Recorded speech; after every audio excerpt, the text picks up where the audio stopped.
Welcome sa damo sa weekend part diri sa ato ang dula diri sa STC Intercolor Basketball League, of course. Kay nga naman playoffs na. This is the first game nga kalaban nila ang Violet Team nga gipanguluhan ni Jedoy Benitez. Tinuod jud na mga marengno nga kapag playoffs na lahi na gyud ka ng mga galawan sa mga players. As you can see naman sa mga galawan sa mga players diri nga dula is grabe na gyud intense. Painit na painit ng kanilang mga laro. Dili na gyud makaingon nga kanang uy, dula-dula lang ni ha, happy-happy. Kaya mga players kinagalong gyud nga mudaog. Hoy, of course, tala hurts na ginang dili mag-mindset og mudaog, no? Sa pagsugod pa lang yun sa dula, no, kay dako na kayong lamang ang Blue Pairs kesa sa Violet. Kaya nga naman, daghan makayo sila og kulang nga players ng Violet. So, add na dayon na sa score sa Blue Pairs. Nga kani sa ilahang first game kay ni-level up kay diri na gyud sa naay atop ang ilahang venue nga gidulaan diri sa barangay. Covered court, of course, kasi mag-ulan. So, mangita gyud naay atop nga kanang venue, no? Kay para mapadayon ng dula, of course, mo na ni Henay tabo. Siyo kasi naman sa ilahang mga dula, grabe na gyud ilahang pagpaningamot both team. Second set sa first quarter, of course, kiligid mo padaog ang Blue Pairs kay naningkamot gyud sila og dungag sa ilahang mga scores. Pero abtik-abtik gid puding kaning players sa Violet Team. Nakuha dayon ng bola og gipasa siya kauban og naka-shot. Og naningkamot abot si Blue Pairs nga makadungag og score. Naningkamot si Hernandez pero wala niya na shot ang bola. Not to worry much kay ang referee gitawagan og foul ang kalaban. So mo shot si Hernandez. One free throw is good and nadungagan na pud ang score sa Blue Pairs. Sa court ni Violet and trying to have a shot pero wala. So good, and of course si Blue Pairs sa pod padulong sa ilahang ring para madungagan ang ilahang score pero nagkalisod. Struggle is real to get a score pero wala gyapon na shot. Sus, huy, hapit pa ni ilog ang bola unya nagkalisod og taman pero nakuha gihapon ang bola ni Umbid and then he get the score. Content foul ang drama and of course nadungagan na pod ang ilahang shots. Dili magpapildi dayon ingon ana kasayon ang Violet. O bitaw naka-score po sila sa ilahang ring. Kinsa nang ingon nga batanon lang ang maka-shot si Manong naka-shot pod oy. Og dungag sa ilang listahan. Violet nag-try og 3 points pero wala. That's no good. And of course, na fast break o gay-shot na pod ni Umbid. Violet team trying to compensate their game and of course, naning kamot gyud pod og naka-shot sila. Dili gyud basta-basta ang drama ni mga tawhana kay dili gyud muundang hangtod dili maka-score og taman-taman. And si Jersey on White failed to shot that ball. But he tries again and of course, he got that score. And another try na pod og na-shot na sa bola.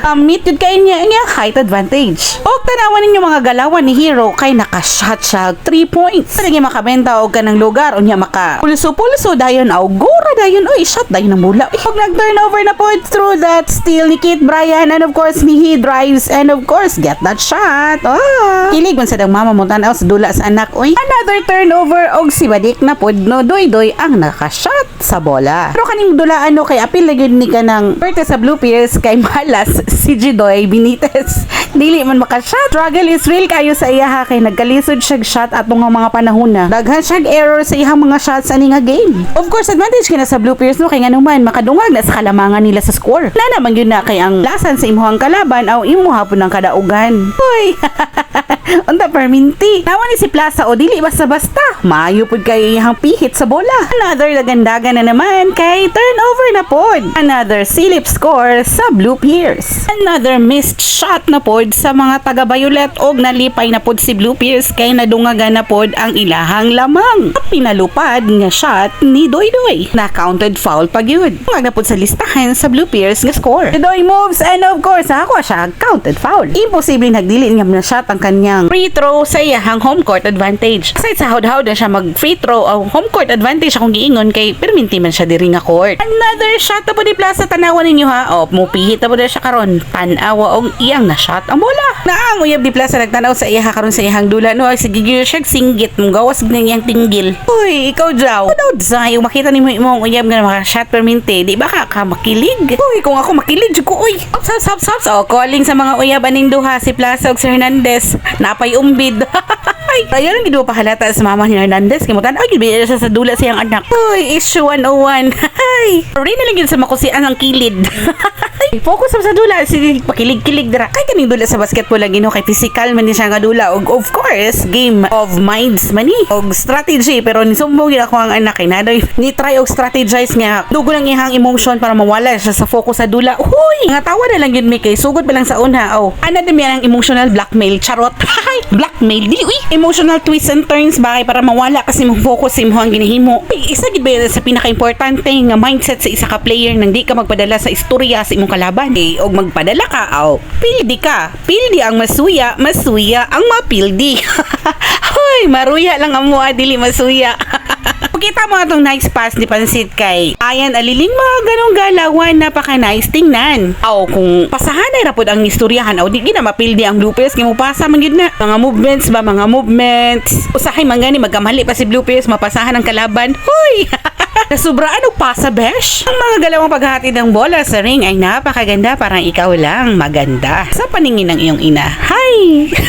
Hoy, sa mukha na ba? Look at this move og scores, nakashot si Librillo. Kana mga simple lang ang mga movements ba, pero makashot no, nice kita nahon ba. So nakita niyo yung mga movements si Pansit. Duhag yun siya ni drive, kaduhag yun po siya nakashot. Imagine that. Hoy, kung ingon na perminte ang dula, napatay na. Di ba pud gud maiwasan no nga makalimot pug ka no. Or mawala ka sa imong play, mawala ka sa imong depensa. Of course, normal lang man gud na kay errors are inevitable. Ay, so di gyud na mahimong basketball kung may error. Pero wag ka kay according sa Chinese proverbs, it's not how much errors you commit. It's all about the bounce back. Of course, magkamali man jud ka pero wag ka. Ito ka mo bawi sa imuhang pagkuha og score and of course, paninggamutan nimo nga makadaog. Ay klarong bounce back mo na klaro nga comeback. And of course, speaking of defense, mao na ni siya kung giingon. Kung very tight jud ang depensa, magkalisod jud na imong kalaban. Then siya na makamali og pasa tan-awa na pasahan si Blue Pierce and of course, makashot na pud ni. Tura, another sure shot. Aling kay umbid. Then again, si Violet di yun basta og biya sus nakashot po yung ilang jersey number 91 oy.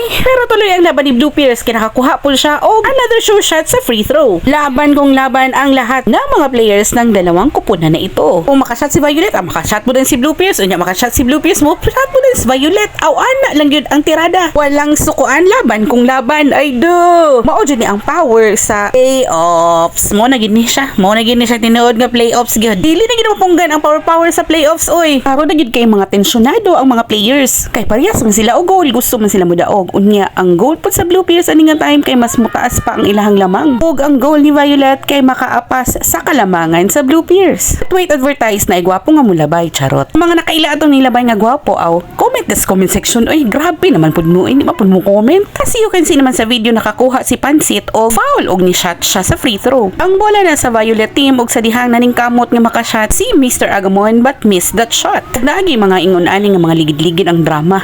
Hoy, basta lagi ingon-ani na gyud ang drama sa kanang playoffs oy. Hala, of course maning kamot ganing duha ka team no kay best of 3 games na lang gyud ba yan kung mapildi kag kaisa hadlok na kaayo. Kay isa na lang jud ang dapat daogon sa kalaban kay para sila ni masulod sa best 4. Full ba my heart kurog my feet. Huy, gyud ay drama gyud sa playoffs. Sinuod gyud tama gyud ang mga istorya sa mga katawhan. Pero sa kaning puntuhan ni sa ilahang dula sa Blue Pierce versus Violet team, never say never magyud si Violet no, pero kaning mga puntuhan ni sa game kay dayo ni jud kayo og biya ang Violet sa Blue Pierce. Double digits gyud kaayo ang ilahang lamang. But may salute to all the players kay ilaha jung gidula ang team oy, di gid pwede nga kung undang-undang laban kung laban bahalag layo ang lamang. So kaning mga puntuhan ni mag-shoutout ko sa tanan akong mga followers nga dugay na kay naghulat sa akong upload. Ay, sorry kayo mga guys. Luksa magud ko sa previous weeks kay you know na. But then again, tuloy ang buhay kahit wala ka na, charot. Pag larong basketball lang, never say never, punta sa laro ng buhay, uy. Kay mapangitaan ba tag video sa mga tong mga followers ani, uy, asa namang mga upload ni Ate Z. So don't worry mga guys, back on track na inyong Ate Zenya. And of course, asahan nyo sa lahat ng mga playoffs games natin na nandun ako ay talagang i-upload natin yan. Sus, kamo pa ba?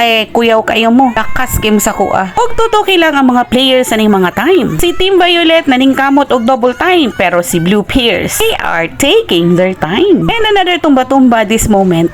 Tumba-tumba.